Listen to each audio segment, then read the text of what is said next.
ये इंदिरा गांधी का चार्ट है। इनके दो बच्चे थे। पहला जो है राजीव गांधी, दूसरा संजय गांधी। ठीक है।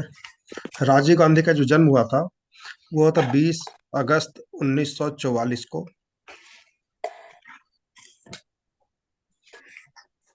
संजय गांधी का जन्म हुआ था 14 दिसंबर 1946 को। लगभग 1.5 साल का अंतर था दोनों लोगों में।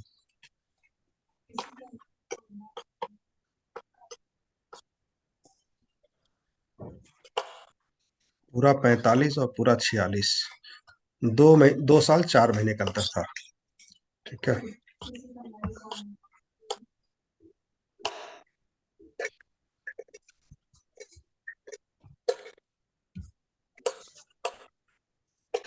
चार्ट दिख रहा है आप लोगों को?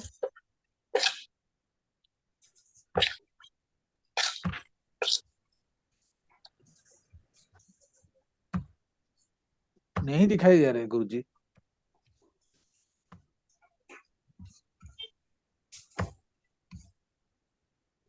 हाँ, अभी दिखाई दिया। ठीक है। तो इंदिरा गांधी जी का चार्ट है और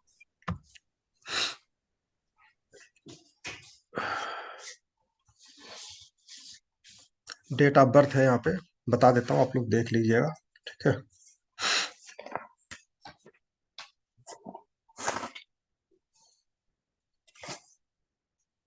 19 नवंबर 1917 और रात को 11:11 इलाहाबाद।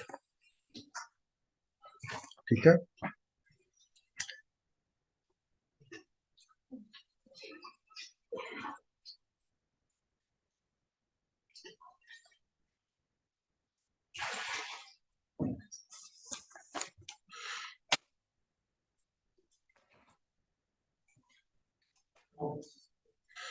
राजीव गांधी का जो जन्म हुआ था वो 20 अगस्त 1944। ठीक है। तो जब भी हमें किसी के बच्चे कोई प्रश्न आता है कि क्या हमें बच्चा कब मिलेगा, ठीक है, तो जो दशा अंतरदशा हमारा पॉजिटिव होगा और ट्रांजिट लागू हो रहा होगा उसी समय वो कंसीव कर सकती है, माता कंसीव करती है और उसके 9 महीने बाद बच्चे जन्म लेते हैं। ठीक है। तो हमें अगर किसी के बच्चे हो चुके हैं तो उनके 9 महीने पहले जो है क्या पीरियड चल रहा था उस पीरियड को हमें चेक करना होता है। अगर अननोन पर्सन है, सिर्फ हमें प्रिडिक्शन करना है, तो हमें प्रेजेंट से चेक किया जाता है कि जैसे आज उन्होंने प्रश्न पूछा तो आज पॉजिटिव है या नहीं है, या फिर आगे 2-4 महीने 5 महीने कब पॉजिटिव हो रहा है। उस समय अगर पॉजिटिव दिख रहा है दशा अंतर दशा, तो फिर हमें ट्रांजिट चेक करना और प्रिडिक्शन देना है 5 महीने बाद आप कंसीव करेंगे। ठीक है। तो इंदिरा गांधी जी का जो जन्म पहले बेटे थे राजीव गांधी जी, उनका 20 अगस्त 1944 था, तो 9 महीने पहले है ना गर्भ में आए होंगे। तो 9 महीने पहले जो पीरियड आएगा क्या आएगा? 20 नवंबर 1943। ठीक है। 20 नवंबर 1943। ठीक है। अब नवंबर महीने में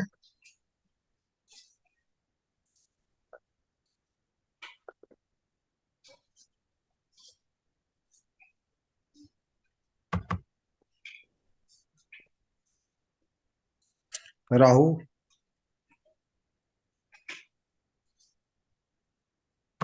सैटर्न,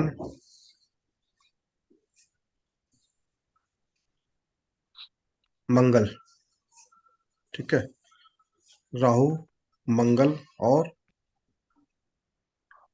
शनि।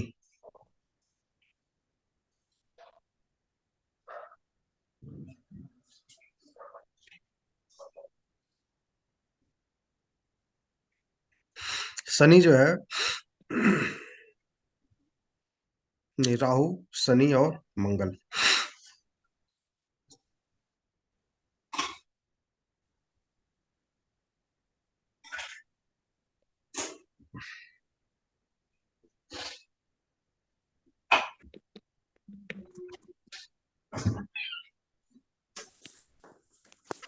तो राहु कैसा है, राहु को चेक करते हैं। 4 5 9 11, 5 11 और नीचे 9। ठीक है। यहाँ पर नेगेटिव नंबर कौन से होते हैं? 1, 4, 10 के साथ 8 या 12 होना चाहिए। जब पूरी तरह से नेगेटिव होता तभी बच्चे नहीं होते, अन्यथा कोई समस्या नहीं आती है। ये स्टार्ट में हमें चेक करेंगे। तो अगर पूरी तरह नेगेटिव होता तभी जो है कंसीव करने में प्रॉब्लम आती है। दूसरा क्या सिस्टम हमने लिखवाया कि 1, 6, 8 एक्टिव हो, 3, 6, 8 एक्टिव हो, 1, 6, 8, 12 एक्टिव हो, तो फिर क्या होगा? एक लाइन में होने से कि हेल्थ रिलेटेड प्रॉब्लम आएगी। उस समय हमें जुपिटर को चेक करना जरूरी होता है। ठीक है।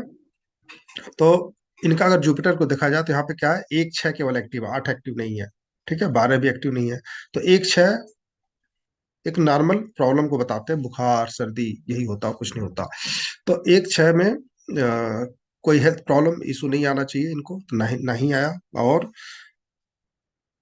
शादी के बाद से जो है बच्चे दोनों हो गए थे इनके। तो राहु में जो है राहु पूरी तरह से यहाँ पे एक्टिवेट है। अंतरदशा है शनि की, शनि को हम चेक करेंगे। शनि में हमें 7, 8, 12 एक्टिव है, 3, 4, 12 एक्टिव है, 2, 4 एक्टिव है। ठीक है। तो अकेला 4 का कोई बहुत ज्यादा महत्व नहीं है। जब 1, 4, 10 आएगा, उसके साथ 12, 8 आएंगे तो नेगेटिव रहेगा, नहीं तो नेगेटिव नहीं रहेगा, कोई समस्या नहीं आती है। और यहाँ पर 2 नंबर भी एक्टिवेट है। मरकरी यहाँ पर नक्षत्र लॉर्ड बना हुआ है सैटर्न का, जो है फिफ्थ भाव में बैठा हुआ है ना। तो फिफ्थ भाव का स्वामी है, फिफ्थ भाव में बैठ करके केपी चार्ट में फोर्थ में चला गया। तो यहाँ पे 4 नंबर एक्टिवेट हुआ, 4, 12 एक्टिव है मरकरी में। तो फिफ्थ में बैठा तो कुछ प्रभाव उनका फिफ्थ का भी होता है। वैसे भी यहाँ पे 4 के साथ 10 है नहीं, 1 भी नहीं है, तो ये नेगेटिव नहीं है। अगर ये मरकरी फोर्थ भाव में होता, ठीक है, और केपी चार्ट में भी फोर्थ में आता, तो ये निगेटिविटी थोड़ा सा निभाता, थोड़ी सी प्रॉब्लम रहती। लेकिन फिफ्थ में है तो उसका 30% प्रभाव होता भी है। और 1 नंबर और 10 नंबर का सपोर्ट भी सैटर्न को नहीं मिल रहा, तो ऐसे भी निगेटिव नहीं है ये। और मंगल को हम देखेंगे। मंगल जो है यहाँ पर प्रत्यंत दशा में आया है। मंगल जो है प्रत्यंत दशा में कैसा है? तो ये पूरी तरह से यहाँ पे एक्टिव है। 5, 11 यहाँ पर दिख रहा है। ठीक है, 5, 5, 11 यहाँ पर एक्टिव है। तो मंगल भी पूरी तरह से ठीक है। तो हमें कभी भी शादी के लिए प्रिडिक्शन देखना है, नहीं मैरिज चाइल्ड बर्थ के लिए प्रिडिक्शन करना है, तो मुख्य रूप से हमें क्या खोलते ही देखना चाहिए कि जुपिटर की स्थिति क्या है ना। जुपिटर कैसा है इनके चार्ट में। जब शादी की बात आती है तब वहां पर वैदिक ज्योतिष में देखा जाता है जुपिटर नीच का है, जुपिटर उच्च का है, जुपिटर छठे में बैठा है, छठे में 8वें में बैठा है, 12वें में बैठा है, तो शादी में लेट सवेर बताया जाता है। ठीक है। अगर जुपिटर नीच का होता है तो ऐसे बहुत सारे चार्टों में देखा गया है, जैसे जिनके चार्ट में बहुत ज्यादा कोई प्रॉब्लम नहीं होती गई, लेकिन जब शादी में कोई प्रॉब्लम आती है तो अधिकतर मर दिया जाता है जुपिटर के नाम पे, और पुखराज पहना दिया जाता है अगर शादी लेट होती है, जबकि मैरिज से कोई रिलेटेड नहीं है। जुपिटर का संबंध किससे है? एजुकेशन से है, नॉलेज से है, और बच्चे से है। ठीक है। तो और हेल्थ से भी है। ठीक है, हेल्थ से भी जुपिटर का संबंध है। तो जुपिटर यहाँ पर सबसे पहले चेक करेंगे जुपिटर की स्थिति क्या है। अगर हेल्थ प्रॉब्लम बता रहा है या बच्चे में होने में प्रॉब्लम दिखा रहा है, तो फिर उसके बाद से हम दशांतर दशा चेक करेंगे कि क्या कहता है। ठीक है। अगर जुपिटर खराब है तो दशांतर दशा भी काम करता नहीं है ना।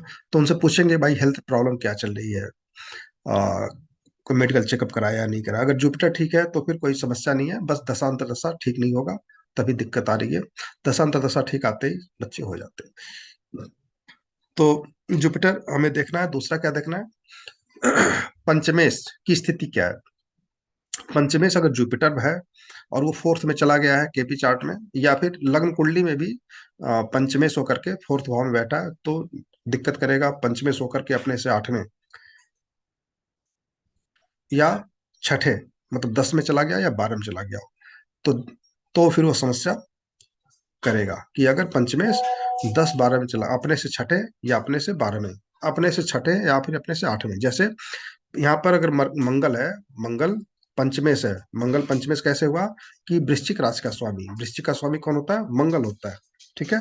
तो मंगल अगर पंचम भाव का स्वामी होकर के 10 में बैठ जाए, 12वें में बैठ जाए, तो फिर वो बच्चा देने में समस्या उत्पन्न करेगा। अगर ये अपने से 12 में चला जाए, मतलब मंगल यहाँ से उठ करके कहाँ बैठ जाए, फोर्थ में बैठ जाए, ठीक है, तो थोड़ी समस्या हो सकती है। लेकिन बहुत ज्यादा समस्या हम तब देखते हैं जब पंच पंचमेश ही संतान कारक बन जाए, ठीक है, या पंचमेश ही गुरु हो, तब ज्यादा समस्या आती है। ठीक है, तो यहाँ पंचमेश मंगल जो है कहाँ बैठा है, 10वें भाव में बैठा है। ठीक है, अपने भाव से 10वें बैठा, दूसरे भाव में बैठा है, तो यहाँ पर कोई समस्या नहीं आनी है। और जिस भाव को उसका स्वामी देख रहा हो, उस भाव से रिलेटेड समस्या कभी आती ही नहीं है। कहा जाता है कि जिस भाव को अपना स्वामी ना देखे तो वो भाव कमजोर हो जाता है, और जिस भाव को अपना स्वामी देखे, भाव स्वामी देखे, राशि देखे, वो भाव बहुत ही मजबूत हो जाता है। तो मंगल यहाँ पर चौथी दृष्टि से देख रहा है, 1 2 3 4, चौथी दृष्टि से देख रहा है। तो पंचम भाव में मंगल की दृष्टि होने से मंगल की राशि यहाँ पर है, और वहाँ मंगल की दृष्टि भी है, यहाँ जुपिटर की भी दृष्टि है। एज पर देखा जाए तो वैदिक ज्योतिष, संतान संबंधी कोई समस्या नहीं होनी चाहिए। ठीक है, तो कोई हुई भी नहीं है। तो हमें सबसे पहले लग्न कुंडली को एक बार विचार करना चाहिए। जैसे हमने लास्ट चार्ट में देखा था कि पंचम में की दृष्टि पंचम पर नहीं है, पंचम भाव पर किसी भी प्लेनेट की दृष्टि नहीं थी। ठीक है, जुपिटर की स्थिति खराब थी, और पंचम भाव पर ना ही कोई युति थी, ना ही कोई दृष्टि थी, ना ही पंचमेश पर दृष्टि थी, ना ही पंचम भाव पर दृष्टि थी। तो 7 8 साल शायद हो गए थे, शादी में प्रॉब्लम आ रही थी, और 45 साल की उम्र भी हो गई थी। आईवीएफ और बच्चे पेट में आने के बाद से डेथ हो जा रही थी, है ना, 1.5 2 महीने बाद, 2.5 महीने बाद। तो ये सब समस्या थी। तो संतान उसको निसंतान योग एक तरह से दिख रहा था। अब कुछ उपचार बताया गया था, सही तरीके से कोई उपचार करता है, मेहनत करता है ना, ईश्वर को मनाता है, तो भाई ईश्वर कभी भी कुछ भी आशीर्वाद दे सकते हैं।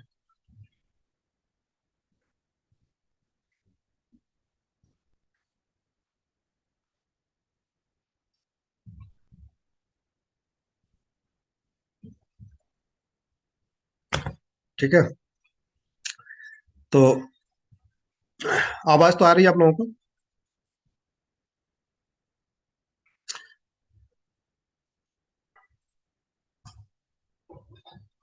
तो हमें दो तरीके से जो है, हमने किस प्रकार से हमें लग्न कुंडली को चेक करना है वो हमने बताया। इसमें कहीं समस्या आ रही है तो पूछ लीजिएगा। और केपी चार्ट को, फिर हम केपी चार्ट को भी देखेंगे कि दशा अंतरदशा प्रत्यंदशा कैसा है, जुपिटर की स्थिति कैसी है, पंचमेश की स्थिति कैसी है। उसमें अगर नंबर नेगेटिव आ रहा है, 1 4 10 8 12 आ रहा है, पंचमेश में दारा का, पंचमेश में संतान कारक में, और जुपिटर में अगर नेगेटिव भाव एक्टिव है, 1 4 10 8 12 एक्टिव है, तो फिर निसंतान योग माना जाएगा, बच्चे होने में समस्या आएगी। ठीक है, अगर वो नहीं है तो फिर कोई बहुत बड़ी समस्या नहीं है। 99% लोगों को बच्चे हो ही जाते हैं, 99.9 लोगों को बच्चे हो जाते हैं, शादी हो जाती है, कोई समस्या नहीं आती है। ठीक है, कुछ लोगों को चार्ट में दिक्कत होती है, तो वहाँ चार्ट में दिखता भी है। तो हमें दोनों तरीके से चेक करना जरूरी है, लग्न कुंडली को भी चेक कीजिए और नक्षत्र चार्ट को भी चेक कीजिए। उसके बाद से ट्रांजिट को हम कैसे चेक करते हैं, एक बार दोबारा चेक कर लेते हैं। ट्रांजिट चेक करते हैं।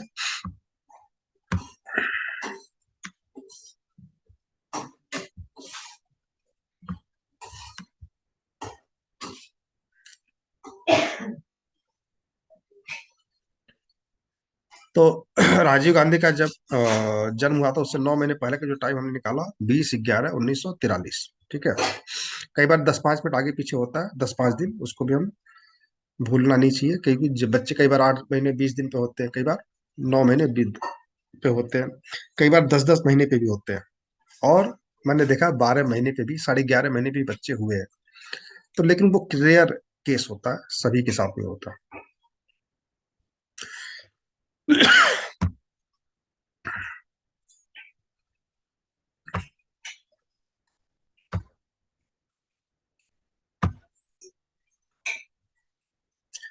चार्ट दिख रहा है आप लोगों को, ट्रांजिट चार्ट? यस सर, दिख रहा है। 20 अगस्त 1944।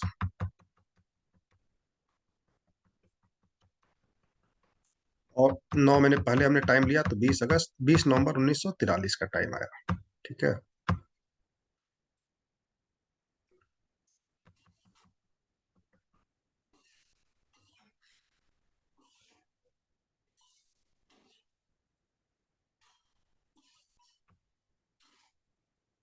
चलिए 25 नवंबर 1943 का चार्ट है ये।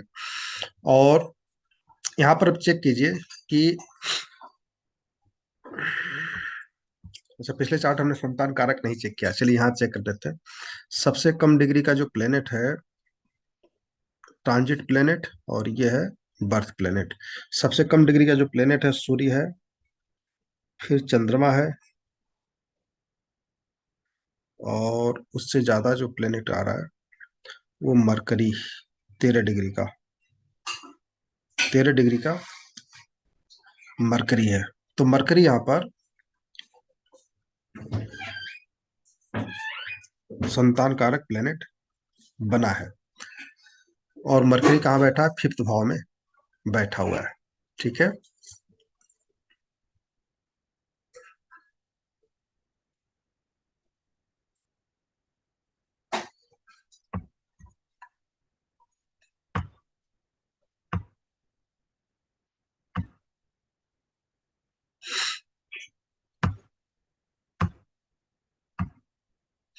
तो शनि कहाँ पे है? शनि 12वें भाव में बैठा है। मंगल कहाँ बैठा है? मंगल 11वें भाव में बैठा है। और मंगल की दृष्टि कहाँ लग रही है?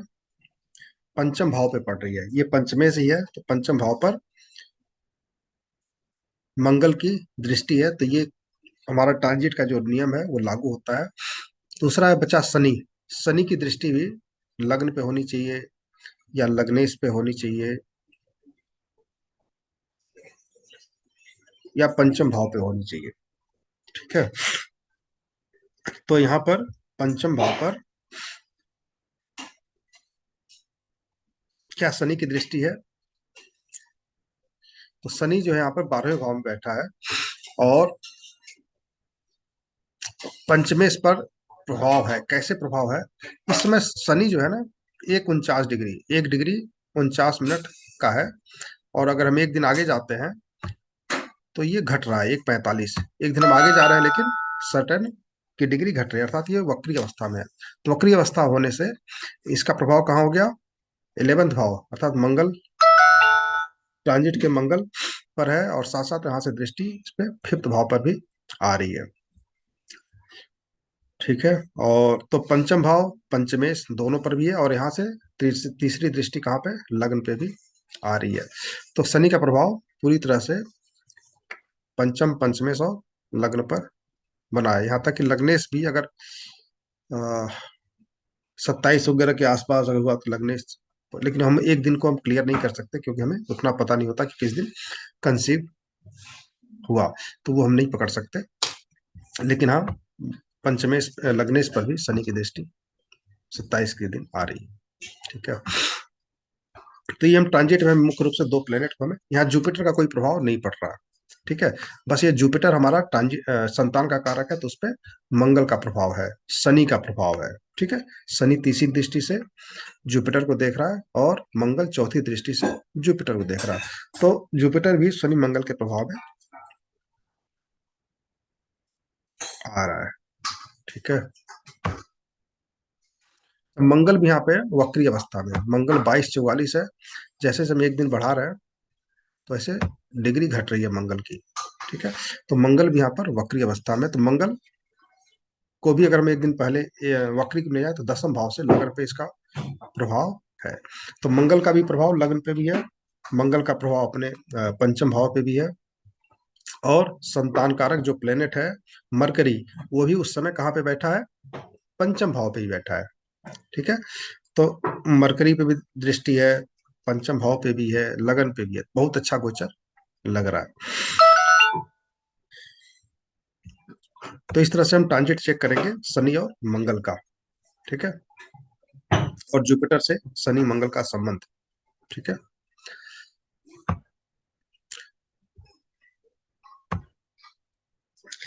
तो अगर समझ में नहीं आया हो, अपने अपने चार्ट पे, अपने अपने चार्ट पे बच्चे कब जन्म लिए, वहां से 9 महीने पीछे जा करके अपने चार्ट पर, अपने पत्नी के चार्ट पे, अपने दोस्त के चार्ट पे, दोस्त की पत्नी के चार्ट पे, अपने पड़ोसी के चार्ट पे, पड़ोसी की पत्नी के चार्ट पे, है ना, कम से कम 8-10 चार्ट चेक कर जाइए, क्या मिलता है ना। देखिए मैं तो एक बता रहा हूँ, दो बता रहा हूँ, 10 दिन पढ़ाऊंगा तो 10 चार्ट डिस्कस कर लूंगा।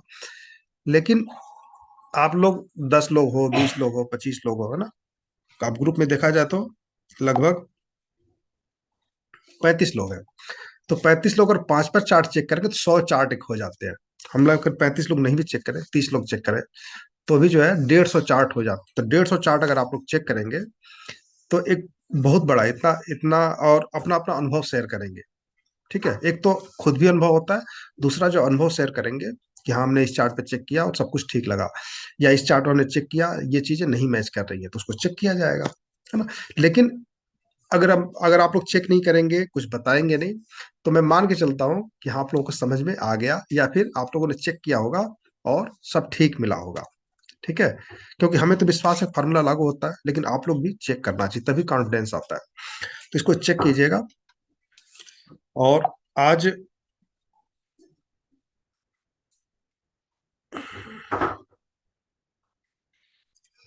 सतीश जी ने चार्ट दिया है, 2 चार्ट दिया है, एक दिया है। सतीश जी ने एक चार्ट दिया है फीमेल का, और मृदुला जी ने पति पत्नी दोनों का चार्ट दिया है। ठीक है, किसी के बच्चे नहीं होते। देखिए शादी हो गई, एक नॉर्मल सा लोग पूछ ले बच्चा कब होगा, तो देखने आना चाहिए आप लोगों को कि हाँ बच्चा होगा भी कि नहीं होगा। मान लिया आपने कुंडली मिलाने बैठी पति और पत्नी की, लड़की की, कि शादी करानी है, और आपने ऐसी कुंडली बना के दे दी जिसके बच्चे ही ना हो रहे हो, तो उसके माँ बाप जिंदगी भर गाली देंगे, आपने कुंडली मिलाई थी, है ना, बच्चे ही नहीं हो रहे। तो कुंडली मिलाते समय कुछ लोग जागरूक होते, पूछ भी लेते हैं कि हाँ बच्चे में कोई प्रॉब्लम तो नहीं है। इसके आने के बाद से लड़की के पैर पड़ेंगे हमारे घर में, तो ऐसी तो नहीं है कि भाई लड़के का जो है जॉब चला जाए, हमारे घर में कोई प्रॉब्लम आ जाए, लड़की के पैर कैसे है वो भी देखने आना चाहिए। और लड़की भाग्यशाली है या नहीं है, हमारे घर के लिए कैसी रहेगी, फिर उसके बाद हमारे घर में आएगी तो बच्चा होगा कि नहीं, लड़का होगा लड़की, मतलब संतान योग है या नहीं है, वो भी देखने आना चाहिए। तो 2-4 चीजें पूछी जाती, कुंडली मिलाते समय ही सब चीजें देखी जाती है। तो ये देखने आना चाहिए, और तो ये सब गुरु देखने के बाद ही मैरिज, शादी के लिए हमें हाँ कहा जाता है कि हाँ आप शादी कर सकते हैं। केवल तो गुड़ मिला लिया कि गुरु जी ये जो चीज है, मतलब कि लड़की का पाँव कैसा है, लड़की किसके लिए भारी होगी, तो ये तो उसके नक्षत्र के ऊपर में डिपेंड करता है ना, नक्षत्र से मालूम कर सकते हैं ना।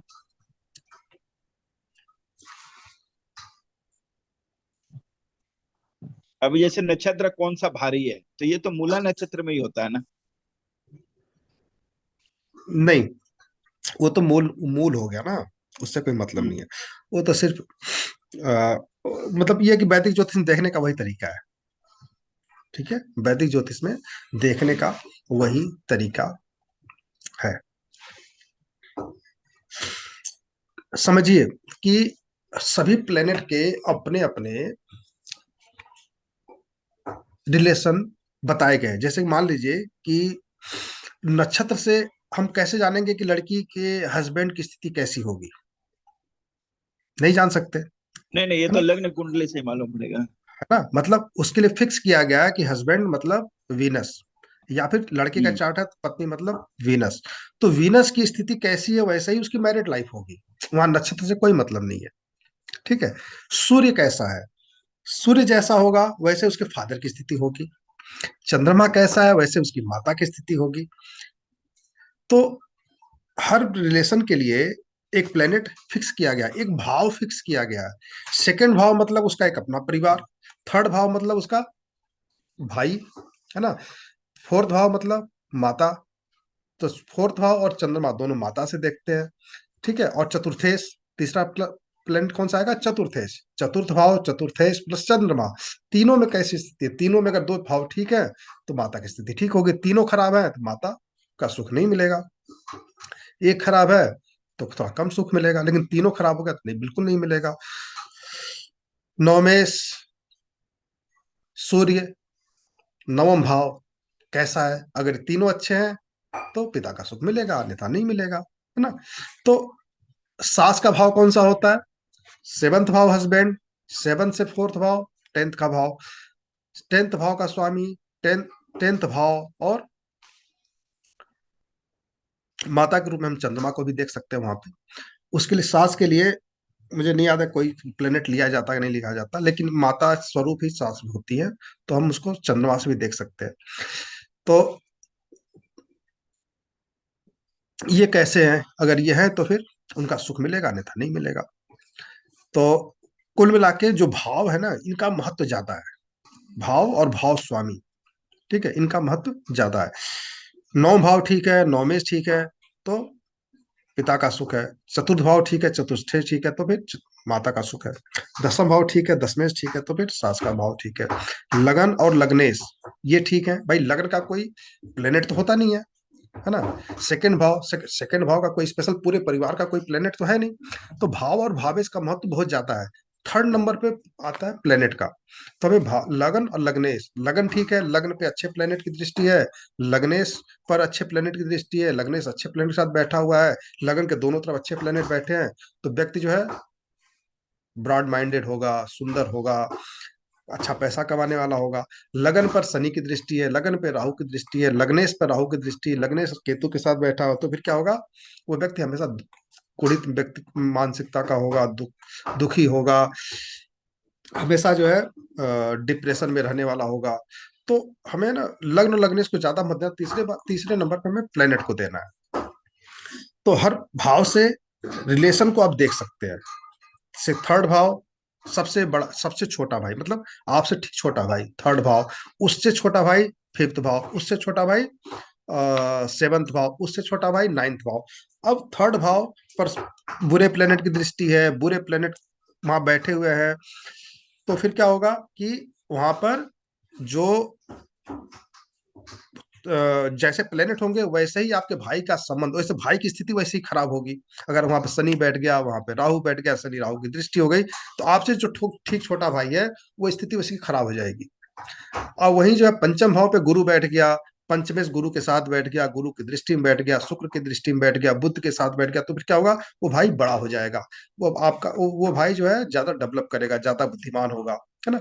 उसी तरह से उससे पंचम से थर्ड आ जाइए, मतलब 7th भाव। अब वहां पर तीसरे नंबर का भाई जो है आपका है, मतलब आपसे आपसे लेकर के चौथे नंबर पे जो आएगा, ठीक है। तो या फिर आपसे तीसरे नंबर का जो छोटा भाई है, या फिर आप आपसे काउंट करके चौथे पा जाएगा। तो वो वहां पर अच्छे प्लेनेट बैठे हैं, अच्छे प्लेनेट की दृष्टि है, तो वो भाई भी अच्छा होगा, पैसा कमाएगा, सुंदर होगा, जो भी है ना। तो बुरे प्लेनेट का प्रभाव, तो भाव और भावेश को हमें ध्यान में रखना है। तो इसी तरह सभी रिलेशन फिक्स किया गया है। आपकी माता का भाव चतुर्थ भाव पे शुक्र बैठा है, सर गुरु बैठा है, बुध बैठा है, तो आपकी माता अच्छी होंगी, हेल्दी होंगी।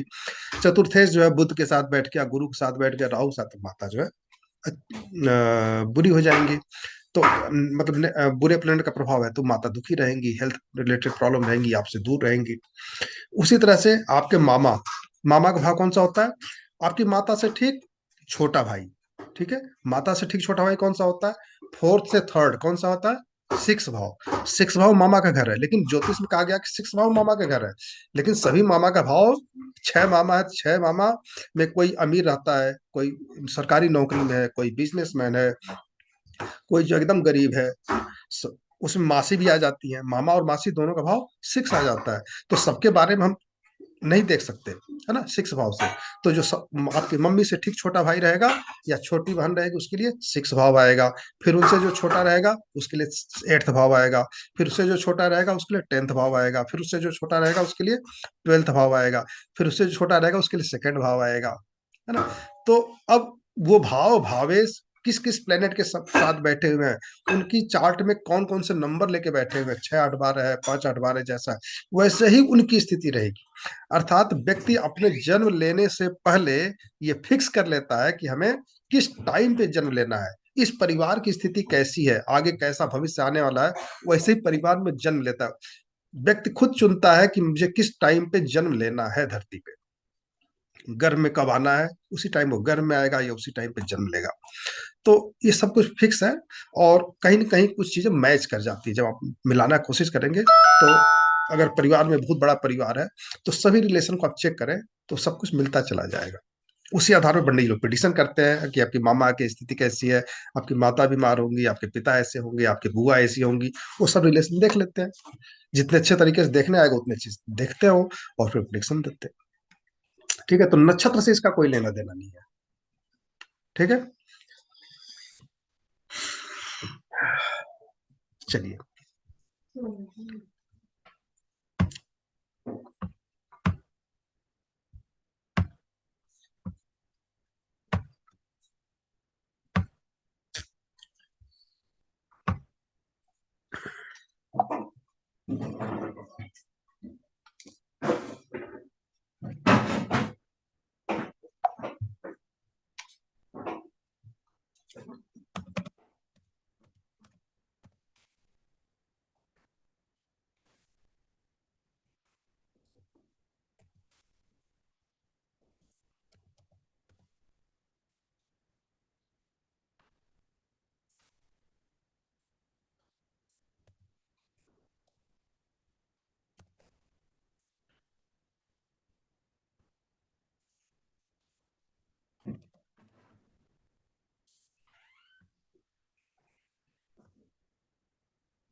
अब समझिए, ये चार्ट दिया है सतीश जी ने।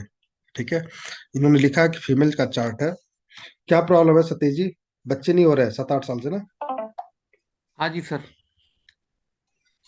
ठीक है, अब देखते हैं क्या प्रॉब्लम हो सकती है। बच्चे नहीं होते तो हमने क्या बताया कि जुपिटर को चेक कीजिए, पंचमेश को चेक कीजिए, और संतान कारक प्लेनेट को चेक कीजिए। क्या स्थिति है इसमें, एक बार चेक करते हैं। फीमेल का चार्ट है, पंचमेश शनि है, और अपने से दसम भाव में बैठा हुआ है। ठीक है, कहाँ बैठा है? सेकंड भाव में बैठा है। पंचम भाव पर किसकी दृष्टि है? मंगल की दृष्टि है, और सूर्य की दृष्टि है, और राहु की दृष्टि है। ये तीनों प्लेनेट शुभ नहीं माने जाते संतान के लिए, समझिएगा।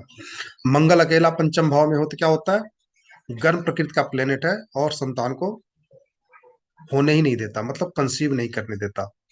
और और अगर कंसीव हो जाए तो भी जो है, सूर्य मंगल ऐसे प्लेनेट है, अकेला अगर बैठा हुआ है पंचम भाव पे, पंचम भाव पे प्रभाव डालता है, तो फिर गर्भ गिर जाता है 1 महीने बाद ही, 15 दिन बाद ही अपने आप गिर जाता है ना।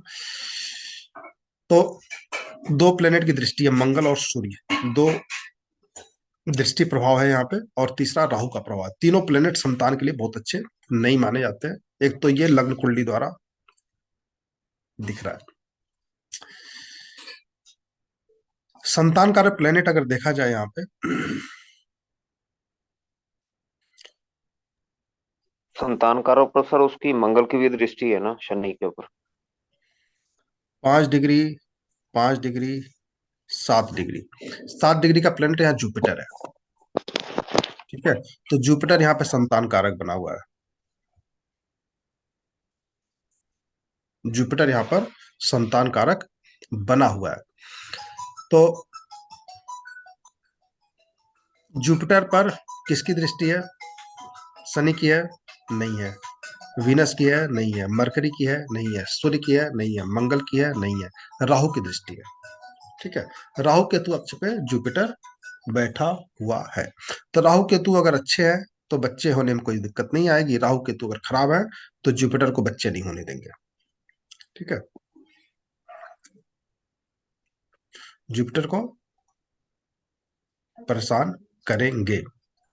सर शनि के ऊपर दृष्टि भी है मंगल की। हाँ, शनि पर भी मंगल की दृष्टि है, मतलब पंचम और पंचमेश दोनों पर मंगल की दृष्टि है।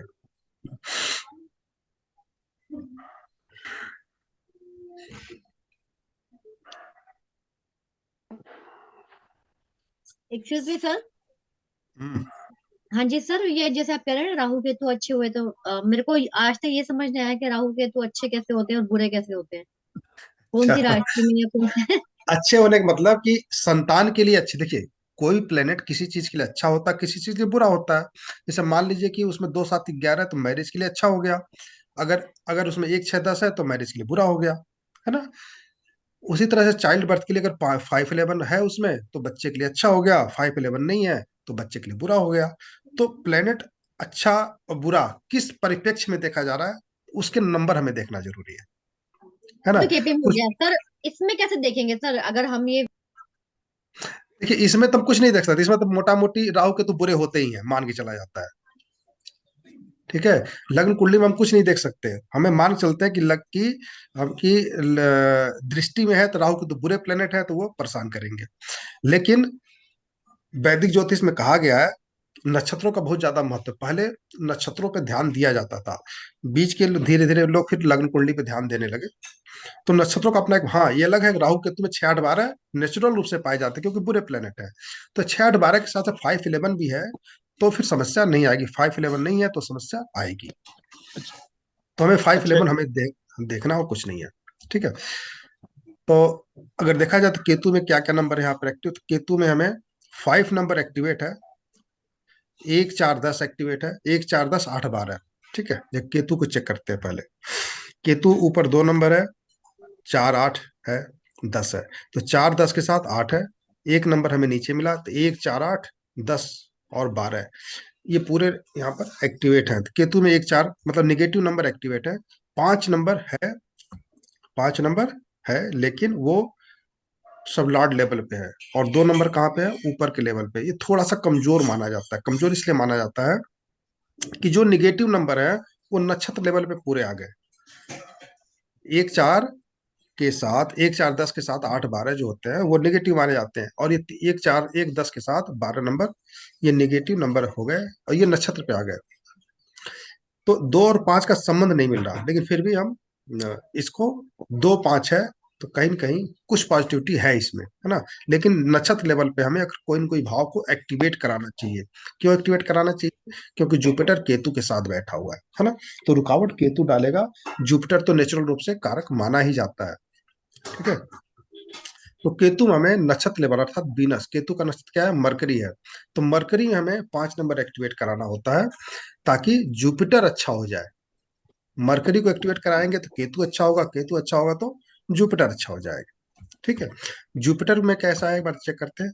यहाँ भी 2 नंबर है, 5 नंबर, यहाँ 2 5 एक्टिव है और 2 नंबर नीचे भी है, तो जुपिटर ठीक है, जुपिटर कोई समस्या नहीं। हालांकि 1 4 8 10 है, 1 4 10 8 है, लेकिन 2 5 होने से जुपिटर ठीक है। तो हमें केतु में थोड़ा सा 1 नंबर कोई न कोई एक्टिवेट करा सकते हैं, 5 नंबर, 9 नंबर। 9 नंबर कैसे एक्टिवेट होगा, बुध से रिलेटेड चीजों को मंदिर में दान करवा दीजिए। बुध से रिलेटेड ग्रीन ग्रीन चीजें आती हैं, पालक आता है, ग्रीन वेज आते हैं।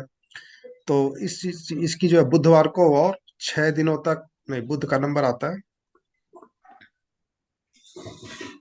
5 नंबर, 5 5 5 बुधवार, 14 बुधवार, है ना, या कम से कम 5 दिन बुध से रिलेटेड चीजों को मंदिर में दान करवा दीजिए।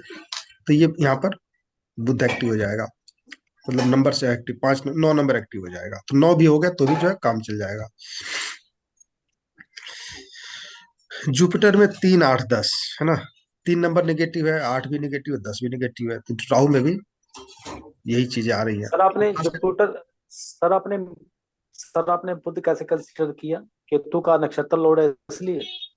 हाँ, केतु का नक्षत्र लॉर्ड है, इसलिए बुध को हम एक्टिव करेंगे, क्योंकि केतु में तो 2 नंबर एक्टिव है। ठीक है, लेकिन मरकरी में नहीं है, और ये नीचे सैटर्न में 5 नंबर एक्टिव है। तो 2 और 5 के बीच में 1 10 12 निगेटिव भाव जो होते हैं वो एक्टिव हो गए हैं। तो इसमें हम कोई न कोई भाव एक्टिव कराते हैं कि ऊपर से नीचे का संबंध मिल जाए ना। जो बीच में जो मान ले कि नदी के उस पार एक व्यक्ति, नदी के इस पार, तो एक पुल बांध देते हैं, तो पुल का काम करेगा कोई भाव एक्टिवेट कर देंगे तो। तो इसके लिए क्या करना पड़ेगा? बुध के लिए बुध का नंबर 5 है। है तो कि बुद्ध से रिलेटेड चीजों को मंदिर में दान कराएंगे तो 9 नंबर एक्टिव हो जाएगा। 2 नंबर एक्टिवेट करा दिए, दो मतलब ग्रीन कलर का कोई धागा पहना दीजिए, ओपल गले में धारण करवा दीजिए, नहीं, ओपल नहीं, बुध को एमराल्ड एमराल्ड गले में पहना दीजिए, ग्रीन कलर का धागा पहना दीजिए। हाँ पूछिए। सर बुध का 9 नंबर आपने कैसे कहा? बुध का जो 9 नंबर आपने कैसे कहा? नहीं, बुद्ध देखिए, बुद्ध का जो न्यूमेरिकल नंबर होता है 5 होता है। ठीक है, 9 नंबर होता है धर्म स्थान का। 9 नंबर क्या है? भाग्य स्थान है, धर्म स्थान है। तो बुद्ध से रिलेटेड चीजों को लगातार हम धर्म स्थान में गुरु को, गुरु का भाव होता है 9th, धर्म स्थान का 9 होता है। तो जब हम गुरु को या धर्म स्थान कोई चीजें बार बार हम रिपीट अवस्था में दान करेंगे, हम डेली डेली मंदिर, मतलब हर बुधवार को मंदिर जाएंगे, तो बुद्ध वहां पर एक्टिव हो जाता है। बुद्ध से रिलेटेड चीज हम ले जाएंगे, वहां पर दान करेंगे, बुधवार को हम मंदिर जाएंगे, तो बुद्ध का संबंध 9 से जुड़ जाता है। तो बुद्ध में जैसे हमारा 9 नंबर एक्टिव नहीं है, तो हमारा शरीर बुधवार के दिन, मंदिर के दिन मंदिर में जा रहा है, बुद्ध से रिलेटेड चीजों को अपने हाथ में लेकर के जा रहा है, बार बार जा रहा है, तो वहां पर 9 नंबर एक्टिवेट होने लगता है बुद्ध के अंदर। जैसे बुद्ध में हमें 1, 10, 12 दिख रहा है, तो यहाँ 9 नंबर एक्टिव हो जाएगा, बार बार हम रिपीट करेंगे किसी काम को। तो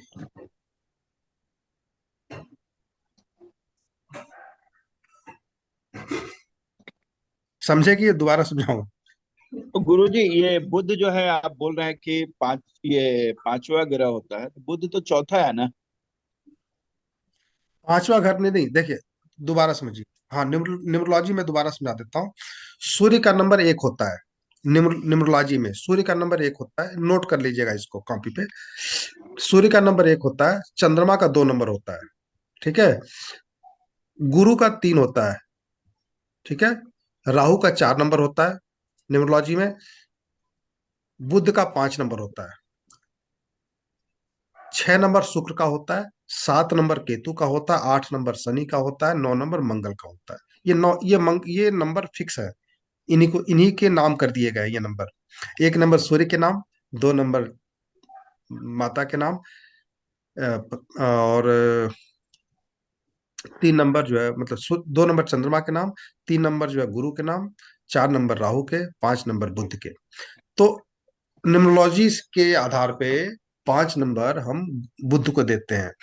तो इसीलिए हम कुछ जैसे कि मान लिया 5 दिन नहीं कराना चाहते, भूल जाइए, 11 दिन करा दीजिए। 11 दिन एक ऐसा है कि 11 दिन, 21 दिन कोई भी उपचार कराया जाता है एस्ट्रोलॉजी में।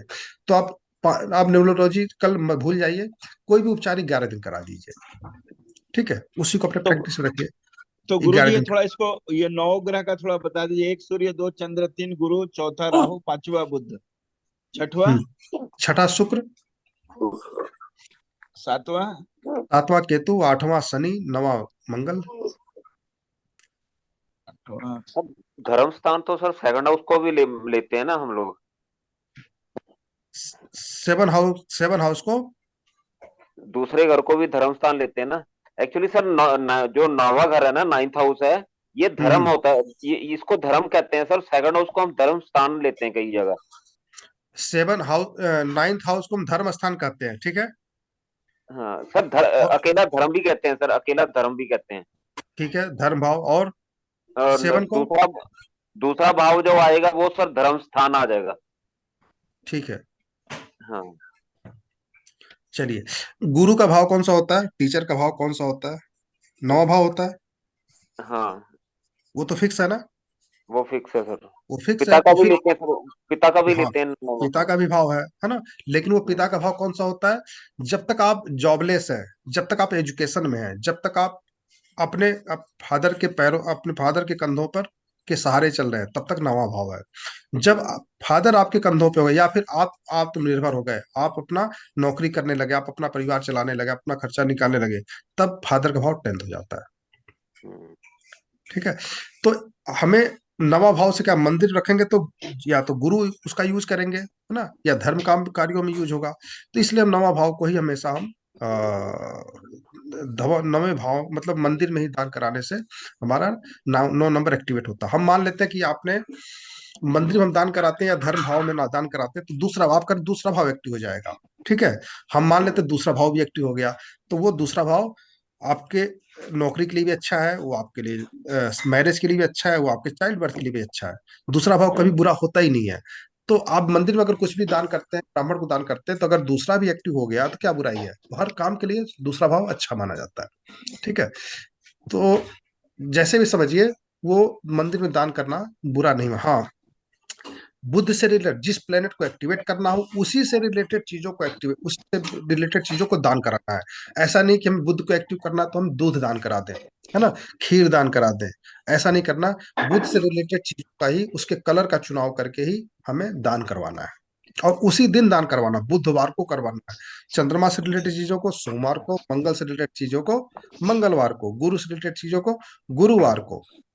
ठीक है। हाँ, अब सिस्टम अपना है कि लोग 21 दिन कराते हैं, कुछ 41 दिन कराते हैं, कुछ 43 दिन कराते हैं, कुछ 11 दिन कराते हैं। आप देख लीजिए कि आप जो है, अगर आप 43 दिन करवा सकते हैं 43 दिन करवाइए, एक रूटीन में कि हम इतने दिन दान करवाएंगे। तो एक अपना सिस्टम, आप धीरे धीरे अनुभव भी हो जाता है, हम इतने दिन करवाते हैं, इसका ये लाभ देखने को मिला है ना, करते करते हो जाता है। और होता है कि जितने ज्यादा बार करवाएंगे उतना ही अच्छा होता है, बुरा नहीं होता। लेकिन अगर न्यूमरोलॉजिकल चलेंगे, एक नियम बना कि जैसे मैं न्यूरोलॉजिकल ही के तरीके से कराता हूँ, तो मैं गुरु का कराऊंगा 3 दिन कराता हूँ या 12 दिन, तो 3 नहीं कराता 12 दिन कराता हूँ, क्योंकि 3 थोड़ा सा कम हो जाता है, 12 दिन करा देता हूँ। सूर्य का करा तो 1 दिन ना करा के 10 दिन कराता हूँ। शनि का जो है 8 दिन या फिर 17 दिन कराता हूँ, है ना। गुरु का 21 दिन करवा सकता हूँ, अगर कुछ कुछ ऐसा कि बहुत ज्यादा प्रॉब्लम तो 21 दिन करवा दिया। मंगल का 9 दिन करवाता हूँ, या फिर वो 18 दिन करवा दीजिए, है ना। तो उस तरीके से चल जाएगा। लाल किताब में 43 दिन का योग है ना, 43 दिन तक करते हैं, लाल किताब में नियम है 43 दिन तक करते हैं। तो 43 दिन करवा सकते हैं, वो पूरा समझे कि 9 महीने हो जाता है, 43 शुक्रवार 43 गुरुवार ना, 9 महीने के आसपास पूरा हो जाता है उपचार। कोई कर सकता है इतना दिन उपचार। गुरुजी ये मंगल का न्यूमरोलॉजी में कौन सा अंक है? 9 नंबर। हाँ, 9 नंबर। शनि सर का? वो लाल किताब में से 43 दिन ना अलग तरीके से बनाते हैं मेरे ख्याल, उसको 27 नक्षत्र 28 नक्षत्र ले लेते हैं मेरे ख्याल, 12 राशियां लेते हैं कुछ और लेके 43 दिन तब बनाते हैं सर, वो कुछ सुना था मैंने। हाँ, 43 दिन लगातार कराते हैं, या फिर 43 दिन लगातार लोग कर लेते हैं, ऐसा नहीं है। लेकिन हाँ। आप 10 लोगों को कहिए ना, तो एक आदमी सक्सेस हो पाएगा, 8 आदमी नहीं कर पाएंगे। तो गुरु बाकी सिस्टम है ना, जैसे भी हो उसमें एक साथ तो बहुत सारे उपचार भी कराए जाते हैं, मंगल का भी कर लो, चंद्रमा का भी कर लो, है ना, सब तो हो नहीं पाता है। तो गुरुजी थोड़ा जब कंफ्यूजन हो रहा है, ये जो आप हम्म न्यूमरोलॉजी में आप जो नंबर बताए ना, सूर्य का 1 नंबर, चंद्र का 2 नंबर, गुरु का 3 नंबर, राहु का 4, बुध का हम्म, 5, हम्म। शुक्र का 6, 7 केतु का, 8 राहु का, और शनि का कौन सा नंबर आएगा? नहीं, अब कंफ्यूज हो रहे हैं, देखिए 1 नंबर सूर्य, ठीक है, हाँ। 2 नंबर चंद्रमा, 3 नंबर गुरु, हम्म 4 नंबर राहु, हम्म लिख लिया। हाँ गुरुजी। 4 नंबर राहु, 5 नंबर बुध, हाँ। 6 नंबर शुक्र, हम्म 7 नंबर केतु, हाँ। 8 नंबर शनि, और हम्म 9 नंबर मंगल। तो ठीक है। राहु का राहु का 4 बता तो दिया, हाँ, राहु का सूर्य 4 है। चंद्रमा। हाँ हाँ हाँ, बराबर हो गया। ठीक है। तो इसको याद करना चाहिए ना, जो लोग न्यूमरोलॉजी से प्रिडिक्शन करते हैं, सिर्फ न्यूमरोलॉजी से उनको तो याद रहता है। लेकिन हम क्या, देखिए हमने ना अपने पद्धति में क्या है, प्रैक्टिस प्रैक्टिस में ना बहुत सारी चीजें आती है, लेकिन हमने इसमें जेमिनी भी डाल दिया है ना। हमने ट्रांजिट देखते हैं जेमिनी आ जाता है, संतान कारक को भी हम लेते हैं, चेक करते हैं। जेमिनी पद्धति से जो संतान कारक हो तो उस पर हम दृष्टि चेक करते हैं। उपचार रूप में हमने न्यूमरोलॉजी को भी लिया है ना। तो जहां से कुछ अच्छी चीजें मिली उसको उठा लिया गया, और अपना काम करता है। ठीक है। तो बाकी न्यूमरोलॉजी में तो बहुत ज्यादा महत्व, 1 से 9 तक का है ना। इसके आगे नंबर का भी बहुत ज्यादा महत्व है, मतलब लोगों के स्वभाव को बताया जा सकता है नंबर से, डेट ऑफ बर्थ से, इतना मतलब इसका वैल्यू है। तो बहुत ज्यादा बताता नहीं ना, भटक जाता हूँ, है ना, और आप लोग भी कंफ्यूज हो जाते हैं। तो मैं एक चीज को ही लेके चलना चाहता हूँ, एक बार फिर समराइज कर देता हूँ।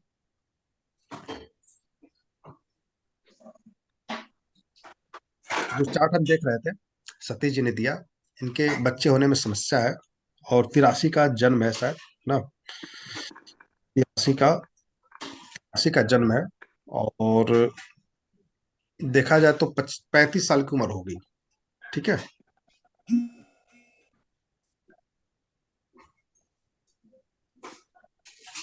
ज्यादा हो गई, 39 साल के आसपास हो गई, है ना। तो उम्र ज्यादा हो गई है, और जब भी किसी के बच्चे नहीं होते उसके पीछे कारण क्या होता है?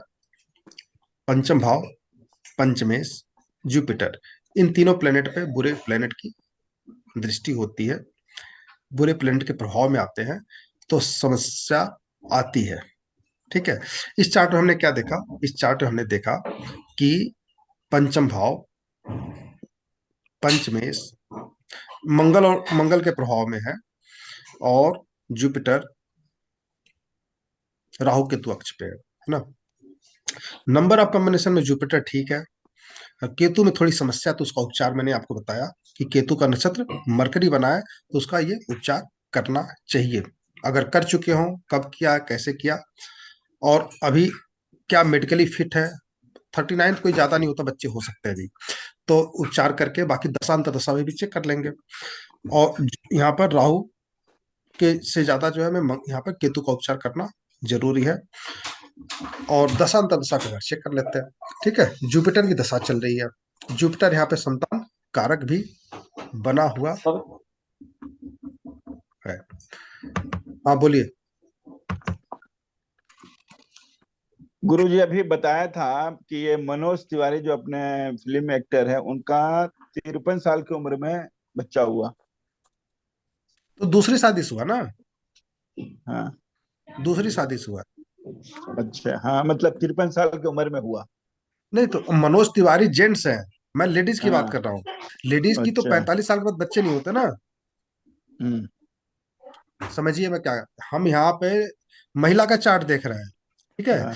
पुरुष का चार्ट 60 65 साल की उम्र में भी आप देख लेंगे तो कोई दिक्कत नहीं है। महिला के एक उम्र होता है, उस उम्र के बाद बच्चे नहीं होते। ठीक है। तो 45 साल के बाद बच्चे होने में समस्या आनी शुरू हो जाती है, 40 के बाद ही शुरू हो जाती है। 45 तो बहुत ज्यादा, 45 के बाद किसी किसी के बच्चे हो जाते हैं। तो 45 मान लेते हैं, किसी किसी का हो सकता है ज्यादा भी हो जाए, लेकिन 45 के बाद समस्या रहती है बच्चे होने में। ठीक है। 46 में भी हो सकते हैं, 47 होते, शरीर की बनावट है, लेकिन 45 46 47 बच्चे होने में समस्या आती है। ठीक है। तो 39 में हो सकते हैं, ऐसी कोई समस्या नहीं है। और मनोज तिवारी की सेकंड मैरिज भी है, और 60 साल के हाँ। भी हो जाएंगे तो कोई दिक्कत नहीं है, जेंट्स के लिए प्रॉब्लम नहीं है। ठीक है। तो जुपिटर की दशा है, मरकरी की अंतर्दशा है, और राहु की प्रत्यन दशा है। जुपिटर में, मरकरी में क्या है एक बार चेक कीजिए। मरकरी क्या कहता है? 1 10 12 2 9। मरकरी भी एज पर केपी पद्धति के हिसाब से मरकरी ठीक है। ठीक है। शनि कैसा, मरकरी के पास आता है राहु। राहु कैसा है? राहु में भी जो है 3 8 10, ये निगेटिव है ना। मंगल भी यहाँ पर निगेटिव है, राहु का नक्षत्र स्वामी मंगल है, यहाँ भी 3 8 10 आ रहा है, ये तीनों निगेटिव है चाइल्ड बर्थ के लिए। यहाँ पर क्या है? 1 6 8 12। ठीक है। 1 6 8 12। तो राहु में 1 6 8 12 एक्टिव है, 4 भी एक्टिव है। 1 4 8 12 जो होता है वो हेल्थ के लिए खराब माना जाता है, लेकिन एक लाइन में हो तो ज्यादा बुरा माना जाता है।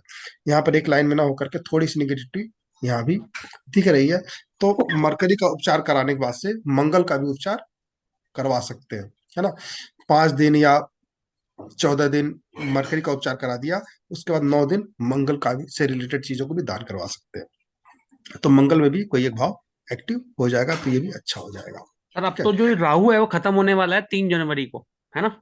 तो मैंने हाँ ये जो हाँ राहु चार्ट खत्म मैंने, हो मैं आपको बता देता हूँ, मैं ये जो चार्ट है ना, मैंने हम्म, क्योंकि इनको संतान की प्रॉब्लम थोड़ी इशू बन रहा था, तो मैंने इनको बताया जुपिटर मरकरी जुपिटर जो 3 जनवरी के बाद जो आ रहा है, क्योंकि ये आईवीएफ की तरफ जा रहा है ना। ये कह रहा है कि आईवीएफ आईवीएफ की तरफ जाते हैं, तो मैंने इनको 3 जनवरी के बाद ही बताया है। ठीक और है। जो आप बता रहे हो ना मरकरी वाला, वो इनको हम्म कम से कम उपाय पहले मैंने करवाए हैं, लेकिन हाँ हम्म बुधवार से स्टार्ट नहीं करवाए मैंने। हम्म मैंने बुधवार से स्टार्ट नहीं करवाए थे। हम्म। नहीं, उस जब भी मरकरी का जब भी उपचार करवाना है, हमें शुक्ल पक्ष के पहले बुधवार से स्टार्ट कराना है। नियम यही है कि कोई भी उपचार कराना है शुक्ल पक्ष के से शुरुआत कराना है, और जिस प्लेनेट का उपचार कराना है उसका दिन हमें फिक्स करना है कि शुक्ल पक्ष के उसी दिन से स्टार्ट कराना है। ठीक है, कोई भी उपचार सूर्य दिन के टाइम पे करना है, रात को नहीं करना। ठीक है, तो इसको बुधवार को ही कराना है, मंगल का उपचार मंगलवार से करवाना है। सर उसके लिए गणेश अर्थ और शीर्ष का जाप भी करवा सकते हो। गणपति जी केतु का भी कारक है और बुध का भी कारक है। हाँ हाँ, वो अभी आप कर सकते हैं। देखिए, आप जो कह रहे हैं वो दूसरी चीज कह रहे हैं। आप कह रहे हैं कि हमें बुद्ध को अच्छा बनाना है।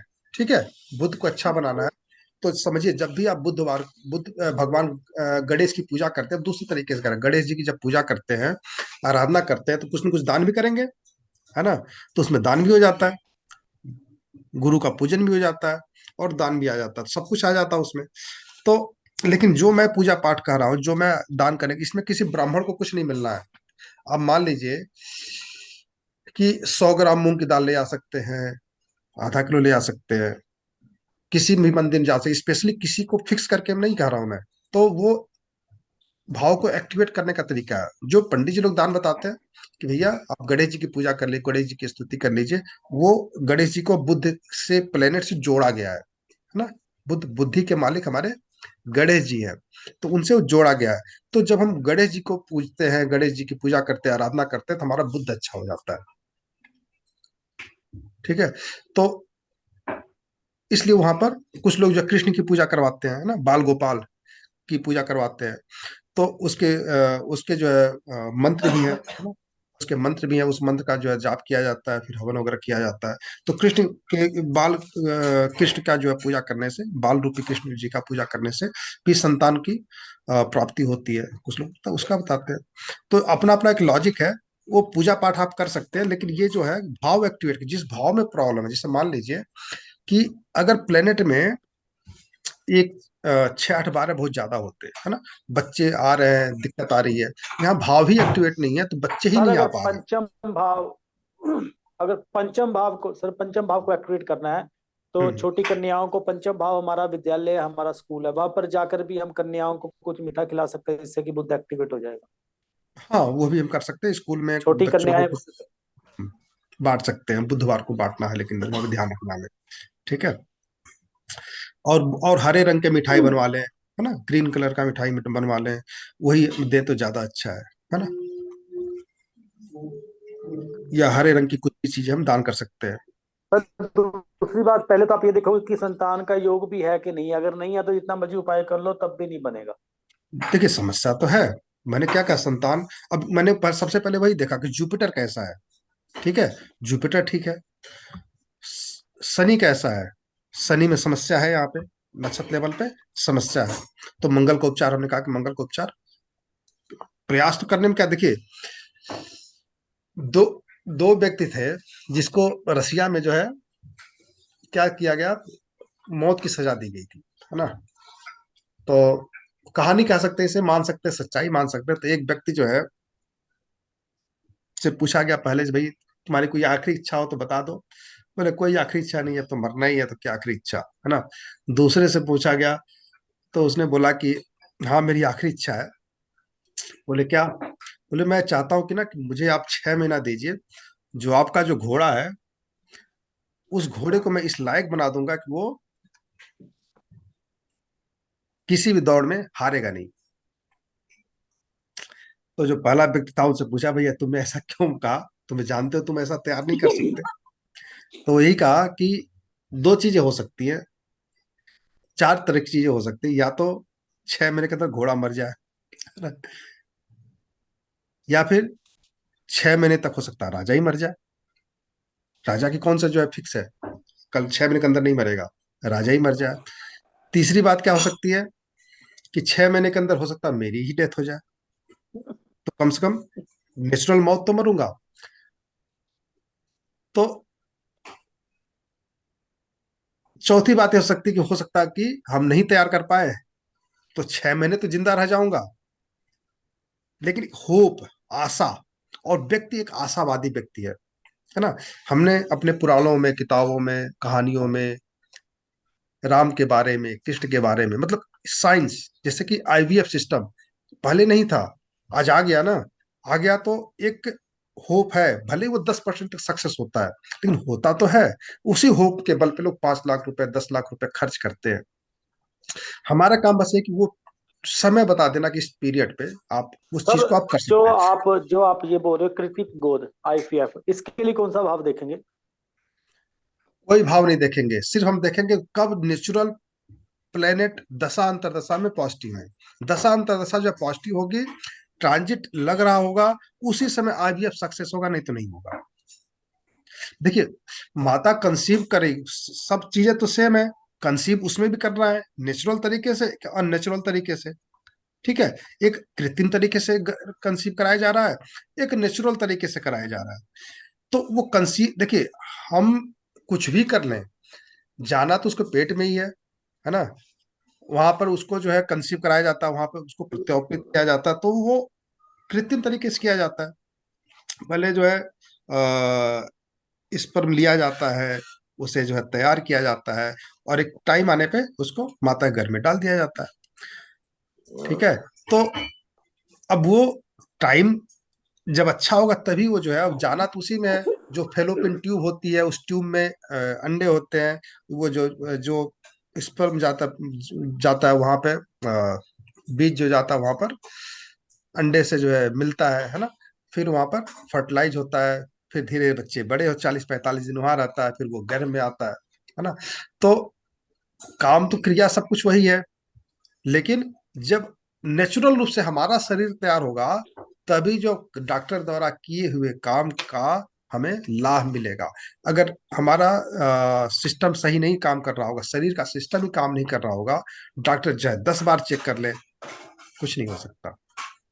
गुरुजी, तो कुछ लोगों का शिकायत ये रहता है कि 2-2 बार 3-3 बार किए हैं फिर भी सक्सेस नहीं हुआ, तो इसका कुछ ना कुछ तो अपना एस्ट्रोलॉजी में कारण होगा। नहीं, कारण तो है। कारण तो बताए, सबसे पहले लग्न कुंडली में पंचम भाव, पंचमेश, जुपिटर ये पीड़ित है ना। तो बच्चे होने में समस्या आती है।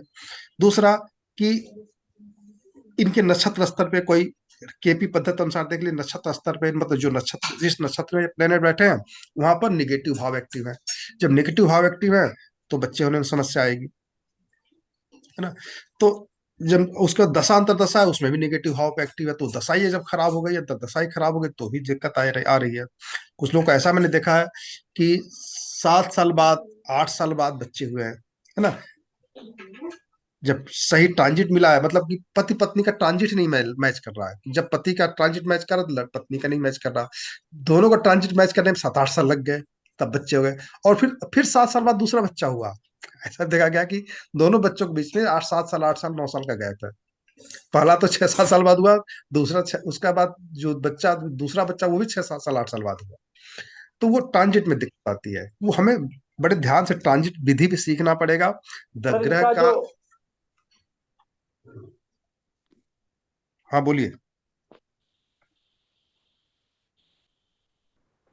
बोलिए बोलिए, जब तक आप हाँ जी सर, पूछेंगे नहीं जो मैं मुझे लगता है बताऊंगा। ना, इनके जब जुपिटर में मरकरी की दशा केतु की दशा स्टार्ट होगी ना, हाँ, जब से इनकी जुपिटर में जब केतु की दशा स्टार्ट होगी ना, तब चांसेस बनते हैं, क्योंकि केतु देखो एक तो जुपिटर के साथ है, और केतु हम्म। जो है वो संतान का कारक है कुंडली में।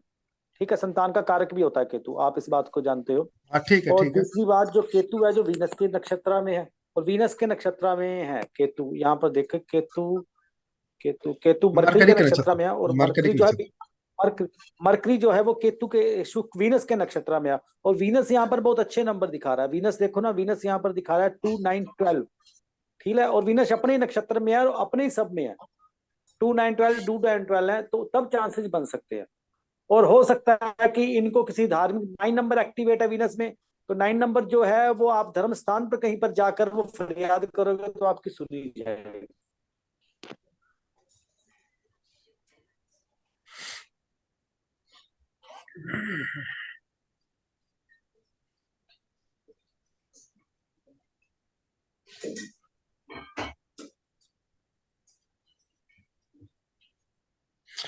चलिए, बट नहीं, दशा अंतर दशा प्रत्यंत दशा अगर पॉजिटिव है, उसमें 2 5 11 एक्टिव है, तो फिर कोई समस्या नहीं आती है, कंसीव हो जाएगा ना, सफल हो जाएगा। बस हमें ट्रांजिट एक बार चेक करना जरूरी है। ट्रांजिट कैसे चेक करेंगे? हम फिर आते हैं, ट्रांजिट जब भी चेक करना हो तो हमें संतान कारक प्लेनेट को ध्यान से देखना पड़ेगा, कौन सा प्लेनेट बना है। दोबारा एक बार चेक करते हैं। संतान कारक प्लेनेट हमारा यहाँ पर गुरु।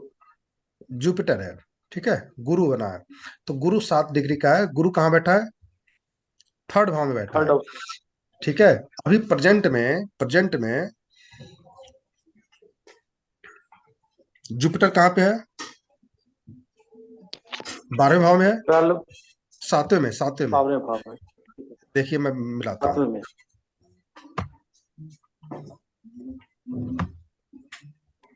ट्रांजिट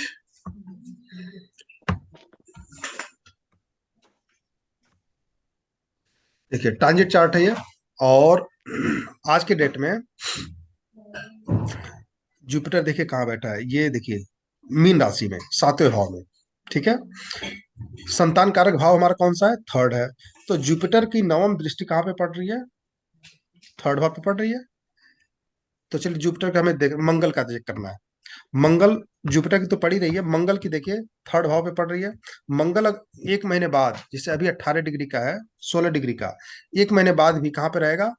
ज्यादा दशम में चला जाएगा, ठीक है। तो 1 डेढ़ महीने बाद भी मंगल का ट्रांजिट लगता रहेगा। कैसे लगेगा? कि मंगल दशम भाव से पंचम पे दृष्टि डालेगा। किस पे डालेगा?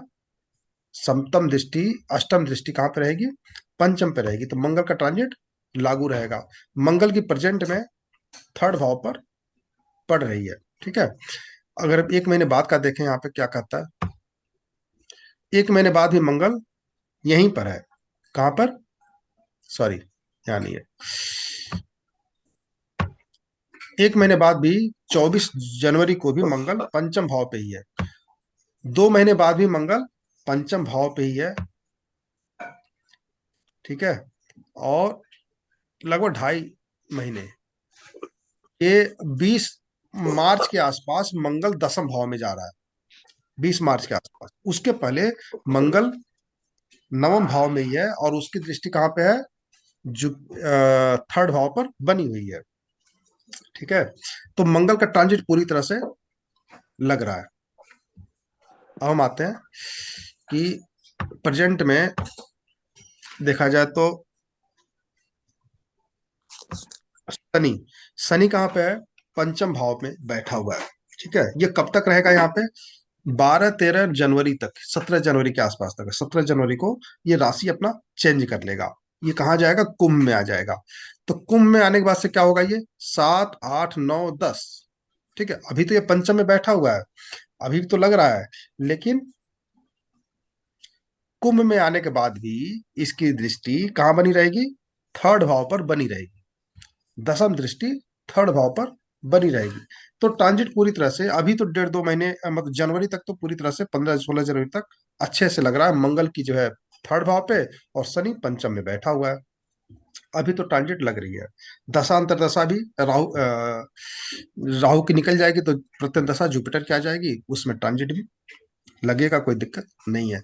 उसके बाद शनि आ जाएगा, शनि भी पॉजिटिव है। शनि जो है क्या है? पंचमेश है, तो भी कोई समस्या नहीं है। तो ट्रांजिट हमें चेक करना जरूरी, कई बार ट्रांजिट नहीं मिलता, ठीक है। सर मैंने इनको फरवरी के आसपास बताया, क्योंकि आईवीएफ का जो करवा रहे हैं ना, तो मैंने इनको फरवरी के आसपास का बताया है ना। अच्छा, हाँ। तो फरवरी में मंगल जो है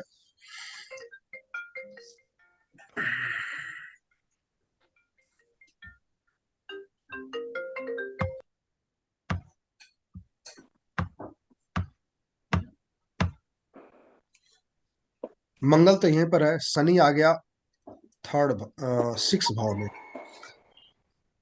तो फिर क्या करना पड़ेगा? यहाँ पे दिक्कत क्या है कि हमें लगन पे या पंचम पे किसी एक की दृष्टि चाहिए। देखिए अभी क्या है कि शनि की दृष्टि कहाँ पड़ गई? थर्ड भाव पे, और मंगल की भी थर्ड पे पड़ रही थी, ठीक है। तो 20 मार्च के आसपास, 20 मार्च के बाद से मंगल यहाँ पे आ रहा है 10th भाव में। तो हमें जब मंगल 10th भाव में आ जाए तब का टाइम देना चाहिए। सर मैंने फरवरी का जो एंड है ना, उसके बाद ही हम्म, दिया है। उसके बाद जो मतलब स्टार्ट मैंने जो उनसे बोला है वो ऐसे बोला है कि आप फरवरी में थोड़ा डॉक्टर से मिलें, बातचीत करें, तो वो 1 महीना 1.5 महीना खा जाएगा आराम से, पक्की बात है। क्योंकि उनका हम्म, ट्रीटमेंट स्टार्ट होता है तो 1-1.5 महीने के बाद ही वो जो उनकी मंथली साइकिल होती है उस समय ही बुलाते हैं वो। ठीक है। तो शायद देखिए मार्च मार्च तक ही जाएगा। ये 12 मार्च को मंगल अपना भाव चेंज कर रहा है, तो हमें 12 मार्च के बाद का टाइम देना है। यस। ओके। ठीक है। जी। ठीक है। तो 12 मार्च के बाद फिर ये ट्रांजिट लागू रहेगा, कोई दिक्कत नहीं, कम से कम 1-1.5 महीने तक। कब तक चेक कर लेते हैं। देखिए ये यहाँ भी चला जाएगा ना 11th में, तो भी इसका ट्रांजिट लगता रहेगा। यस यस, बिल्कुल ठीक सही। है। तो ये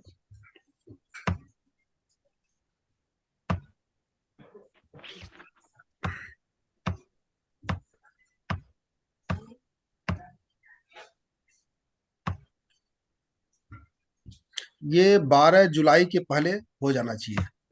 ठीक है। बिल्कुल सर, बिल्कुल।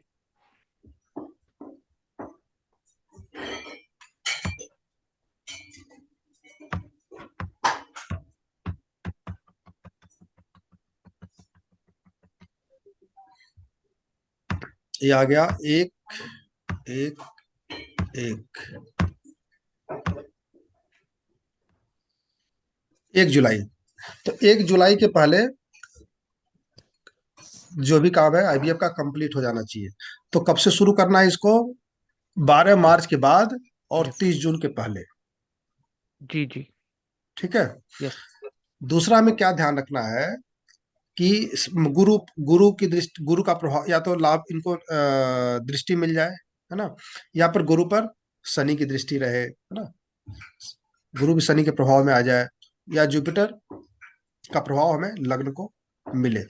तो यहाँ पे गुरु की दृष्टि भी जो है, गुरु पे भी शनि की दृष्टि बनी हुई है ना, कोई समस्या नहीं है। गुरु जी, बड़े बड़े शहरों में अपने देख रहे जो आईवीएफ का जो मैटर होता है, हम्म। हम लोग सब कुछ करा के लोग जाने के बाद भी जो डॉक्टर है उनका तो एक तरीका रहता है कि इनको दो किसी न किसी हालत में मिस कराना है। अच्छा। हाँ, ये मतलब वहाँ के हॉस्पिटल के जो मैंने एक ऐसा ही केस था, तो हम्म जो उसकी नर्स थी उन्होंने बताया, हम्म क्योंकि वो हम्म केस था पुलिस का था, पुलिस हम्म इंस्पेक्टर का था। हम्म तो उसकी दो मतलब उसकी वाइफ का 2 बार ऐसा हो गया। हम्म तो जब उसके ऊपर ये किया कि जब इसी से होता है तो ये चीज क्यों फेल हुआ। हम्म जब आपने जो जांच किया, जांच में जब सब कुछ ठीक हो गया तो ये 2 बार फेल क्यों हुआ। हम्म तो फिर उन लोगों ने बताया कि वो जो है उनका ये इस तरह का वो जो आते हैं लोग, उसका ये हम्म लोग मैंने नाजायज फायदा उठाते हैं, और दो वो कराते ही कराते हैं, कुछ ना कुछ बहाना करके दो करा ही देते हैं। हम्म। ऐसा भी होता है। ठीक है, बिजनेस है ना, क्या कर सकते हैं। बिजनेस है उनके लिए तो आपसे पैसा लेना है। और बच्चा है, बच्चा चाहिए, तो वो कोशिश भी करते हैं भैया कि इतना पैसा तो निकालिए, इतना पैसा लोग खर्च कर ही देंगे, एक कराएंगे तो फिर 2 साल का टाइम दे देंगे, फिर आप इकट्ठा कीजिए पैसे, फिर लाइए, खेत तो बेच के गुरु लाइए, तो लोन गुरु जी, लेकर यहाँ आइए। पे तो ज्योतिष तो फेल हो गया ना। यहाँ पे तो भाई पंडित जी ने जो दिन बताया, जो टाइम बताया, नहीं वो नहीं तो फेल हो नहीं गया नहीं ना। नहीं नहीं, वो आप वो उस तरह से मत जाइए आप। अपना जो एस्ट्रोलॉजिकल उपचार है विधिवत हम्म। करें। जो टाइम पीरियड है उस टाइम पीरियड में अधिकतर आईवीएफ सिस्टम, वो तो एक नेचुरल आप बता रहे हैं कि भाई वहां पे लूट होती है, इस तरह करते हैं, जरूरी नहीं है कि हर जगह ऐसा हो, है ना, जरूरी नहीं है। हाँ एक सोच है डॉक्टरों की, चलो हम तो एक तो खराब करेंगे फिर दूसरे में निकालेंगे, लेकिन कई बार 3 3 भी सही नहीं होता, 4 4 भी नहीं होता, तो हाँ ये नहीं कह सकते कि जानबूझ के किया जाता है। हमारी किस्मत ऐसी है कि भाई नहीं हो रहा है, तो हमें तो दशांतर दशा के हिसाब से ही चलनी है, कि हाँ डॉक्टर को हम बता सके कि हाँ इस पीरियड से इस पीरियड आप करें, बाकी सफल होना ना होना बात की बात है ना, कि आप समझ सकते हैं कि हमारे राम जी का जन्म इसी तरह सिस्टम से हुआ, है ना। ठीक है। तो राहु की दशा में जाएंगे हमारे साथ फ्रॉड ही होगा। राहु की दशा में जाएंगे तो फ्रॉड ही होगा हमारे साथ।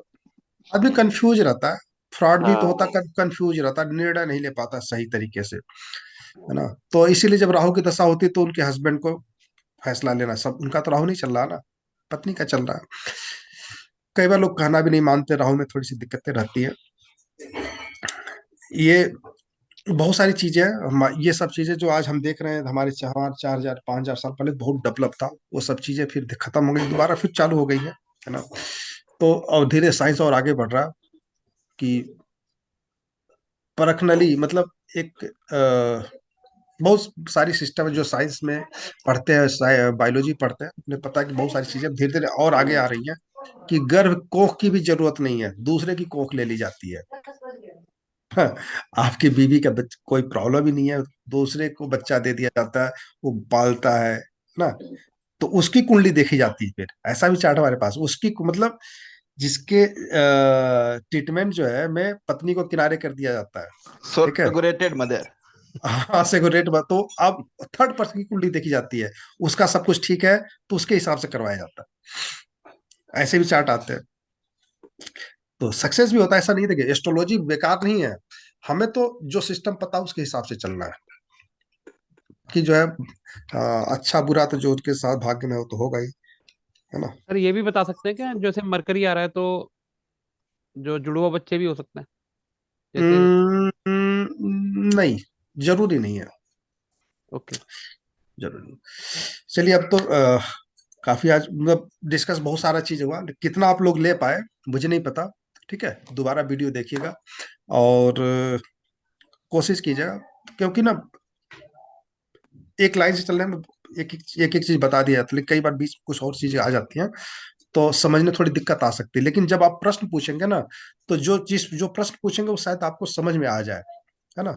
और कोई भी चीज, नई चीज को समझने में टाइम लगता है, कोई भी चीज हुआ, एक्स वाई कुछ भी हुआ कि हम समझने में टाइम लगता है। एक बार समझ में आ गया तो फिर समस्या नहीं आती, और फिर उसको जब आप प्रैक्टिकल रूप में यूज करते हैं तब धीरे धीरे और आसान हो जाता है। तो आज के लिए इतना ही रहने देते हैं, और मृदुला जी का जो चार्ट है दो पति पत्नी का, उसको कल डिस्कस करेंगे, और कोई एक और चार्ट प्रैक्टिकल कल चेक करेंगे, ठीक है, ठीक है। Thank you sir. नमस्कार सर। नमस्कार सर। नमस्कार गुरुजी, राधे राधे। नमस्ते सर। Thank you. नमस्कार।